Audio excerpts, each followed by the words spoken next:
This is a 2017 Chevy Impala. It's got 3,600 cubic centimeter engine in there. I just had to put a torque converter in this vehicle because we were dealing with the judder issue. And just want to look at the fluid condition. I just literally just got it in there. It got about 40 miles driven, checking my work. This had a judder problem in the past, and it's been going for about a year and some change. Over the course of that year and a couple months, wound up doing a couple of transmission fluid flushes. It was very difficult to get the fluid red, the color that you see right there, simply because of all the contaminants inside the transmission and inside the torque converter. So not only have I changed the fluid 3 to 4 times, I've also tried additives such as Judder Fix. Then the bottle, the additive that you add in there, it didn't do anything. Let me cut this vehicle off. So typically what happened when I get transmission with judder issues, shutter, I try changing the fluids. Be honest, the fluid services typically only make it about 40% better. It never 100% fixes it. The hope is to get the torque converter to slip a little bit instead of locking up and those contaminants causing that intermittent grab, which will cause a sensation that will feel like a misfire usually. But in regards to the 6T70 transmission, I've had transmission shutter feel just like misfires, and it wound up being either a hairline fracture in a spark plug, which can cause that, or a arcing condition with the coil, like a boot or something that's broken. If you look at some of my other videos before diagnosing low-end misfires, you'll see like it can have that same similar sensation. That just literally just did an accurate video with the misfire at low end, but it was a hard miss. But intermittent misfires at low RPM under load does have that same sensation as these transmissions with bad torque converters. So my dad is experiencing this issue also with his. I did let the customer know, hey, I have like a 90% conviction, but we could be dealing with some internalized issues with the transmission, and she was on board with just simply replacing the torque converter. So here's the end result. Documenting would have been too long and drawn out. I got a bunch of other work I need to get due to get through. So I just got to give you the commentary of what has taken place. Now here's the difference, like pricing wise. Labor is going to take about 11 hours to do. You don't have to have any special equipment. Just get the vehicle up, remove the subframe, and support the engine, just like any other transmission that requires subframe removal. The time will differ. Somebody may be able to do it within an hour, but you get what I'm saying. So labor time by the book is 10 hours.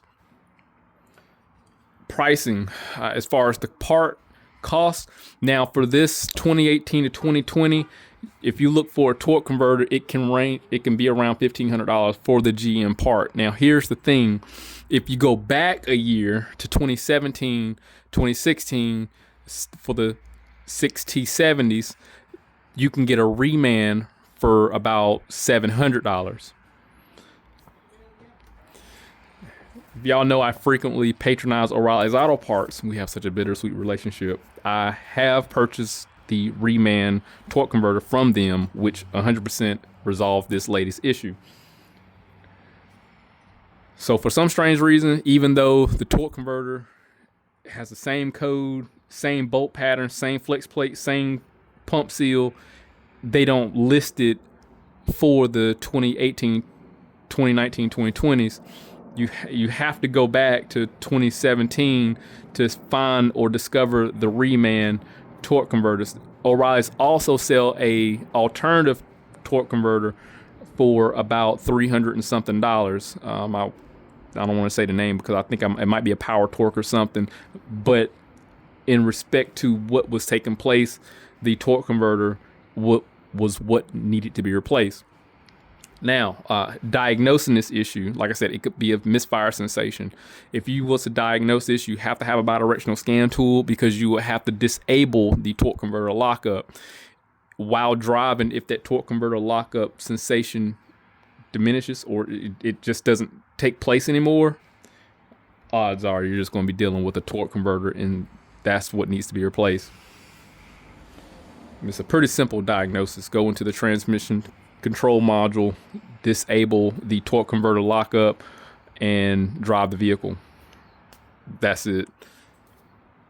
Any other things? I want to say I'm already discussed what it feels like, what I've tried, how to diagnose it, and labor time.